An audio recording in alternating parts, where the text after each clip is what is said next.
గుండెల్లో గాయమేమో చల్లంగా మానిపోయే మాయ చేసే ఆ మాయే ప్రేమాయే.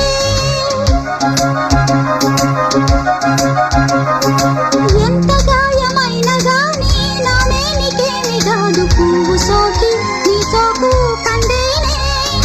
వెలికి రాని వెర్రి ప్రేమ కన్నీటి ధారలోన కరుగుతున్నది.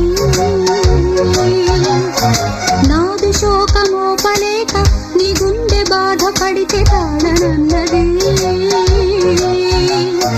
మనుషులెరుగలేరు మామూలు ప్రేమ కాదు అగ్ని కంటే స్వచ్ఛమైనది. మమకారమే ఈ లాలి పాటగా రాసేది హృదయమా. ఉమాదేవిగా శివుని అర్ధభాగమైనాలోన నిలువుమా.